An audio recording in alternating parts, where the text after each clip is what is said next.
अस्सलाम वालेकुम दोस्तों ते भराओ, की हाल है? ठीक हो? सेहतां ठीक ने? अज इस्लामाबाद विच 2 दिनों तो बाद अज धुप निकली है। चंगा बदल शदल होया। अज जड़ा मौसम ठीक होया, खुलिया, आसमान भी साफ होया। ते हुण इस तो बाद उम्मीद करने कि अगे काम स्टार्ट हो जाएगा शौक वाला। तो कुछ 10-15 दिन रह गए कबूतरां नूं, पर पटाई दित्ती हुई सी, कोई नहीं वीडियो लाई सी।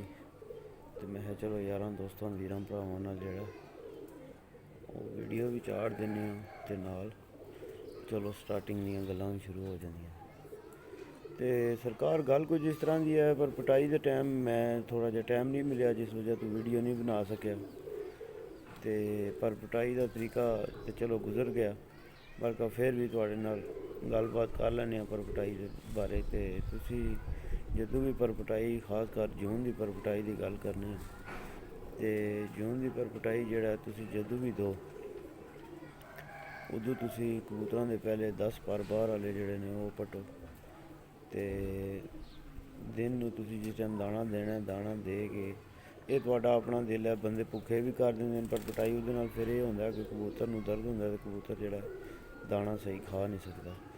ते उस तो बेहतर एह् चीज़ है कि तुसी कबूतर जेह्ड़ा इनू दाना पानी दाना खलाओ चंगा, उहदे तो बाद उन्नू पैनाडोल ते ब्रूफिन पानी जेह्ड़ा ब्रूफिन सिरप है, एक ढक्कना है जनाब ने, इन्होंने दो सिरप पानी च मिक्स करके लीटर 1.5 लीटर पानी विच मिक्स करके पा दो, कबूतर पी लैन रज के पानी। ते फिर 2-3 घंटे बाद शामी 4-5 बजे तो बाद परपटाई तुसी कबूतरां नूं दे दो, ओह् आटोमैटिक कबूतरां दाना पैह्ले ही खादा होएगा। ते ब्रूफिन ते पैनाडोल आह्ला सिरप पी के आटोमैटिक गर्म होए होणगे ते कबूतरां नूं फिर दर्द महसूस नहीं होंदा। जे नार्मल तुसी दोगे तो फिर दर्द होएगा। ते हुण माशाअल्लाह 14 तरीक नूं परपटाई दित्ती सी, ते अज 35-36 दिन हो गए न कबूतरां नूं परपटाई दित्तियां माशाअल्लाह। ते चप्पेआं तो वड्डे हो गए न माशाअल्लाह, देख लो कोई डंडियां ते भी चढ़दे न पे हुण, मगर हले तक मैं डंडे कोई नहीं लाए, मैं पर शर ना तोड़न, क्यों कच्छां दे हले जेह्ड़े न ओह् कच्चे गुल्ले न। ते तुसी वीरो फिर इस तरह करना है कि 10 पर पट देने ने, उहदे तो बाद 25 दिन तो बाद तुसी कोशिश करना है कि दुम ते कच्छां जेह्ड़ियां ने ओह् पट देनियां। ते खुराक जेह्ड़ी है एह्दे विच इस्तेमाल जेह्ड़ी करनी है, सुबह दे टाइम ते तुसी देसी घ्यो दे पौधे इस्तेमाल कर सकदे हो। उहदे तो बाद जेह्ड़ा है केह् आखदे न इनू, दिहाड़ी 2 तो 3 दे दरम्यान भी तुसी लाजमी कबूतर नूं दाना पा देओ, मिक्स दाना जेह्ड़ा होएगा ओह्दे च बाजरा, कणक, छोला, अलसी, सरेआं,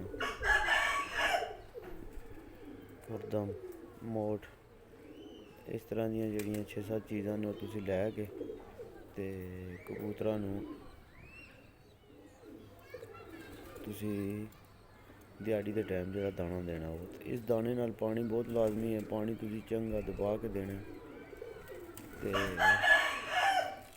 फिर जेह्ड़ा है सरेआं सुबह जिस टाइम कबूतर ते अगर ज़्यादा तुसी एक्स्ट्रा सरेआं पाना चांह्दे हो तो फिर ओह् तुसी ज़्यादा हद तो ज़्यादा पानी नहीं, क्योंकि उसदी तासीर फिर कबूतर नूं ज़्यादा ठंडा कर दिंदी है। इस गल्ले तुसी जेह्ड़ा एह् कोशिश करना है कि दाने तो घैंटा अद्धा घैंटा पैह्लां जिस टाइम कबूतर थल्ले मूंह मारने दी कोशिश करन, भुक्ख लग्गी होवे उस टाइम तुसी पा दो, कबूतर खुशी नाल खा लैंदे न। ते हल्का फुल्का पा देना, चलो दाने दे टाइम तक जेह्ड़ा कबूतर अपना टाइम पार कर लैन, घैंटा डेढ़ जेह्ड़ा रह जंदा है। ते बाकी जेह्ड़ा 45 तो 50 दिन ते कबूतर लै लैंदे न पर खुश्क होने। ते इंशाअल्लाह फिर जदों कबूतरां दे पर वगैरा निकल आउणगे, पूरे हो जाणगे बगलां, ते फिर उहदे तो बाद अगली गल जेह्ड़ी है ओह् तुहाडे नाल प्रासैस शुरू करांगे। कबूतरां नूं किस तरह जालां विचों कड्ढना है, किस तरह इन्हां नूं जालां ते बिठाना है, कितने दिन जाल ते बिठाना है, फिर उहदे बाद कितने दिन इन्हां दी स्टार्टिंग होएगी, ते इंशाअल्लाह ओह् नालों नाल मैं तुहानूं वीडियो अपलोड करदा रवांगा, सारेआं वीरां भरावां नूं इंशाअल्लाह दसदे रवांगे। फिर जेह्ड़ा रिजल्ट होया ओह् फिर तुहाडे सामने आ जाया करेगा। ते अल्लाह पाक तुहानूं सारेआं नूं सलामत रक्खे, खुश रवो। ते शब राखा। पाकिस्तान जिंदाबाद।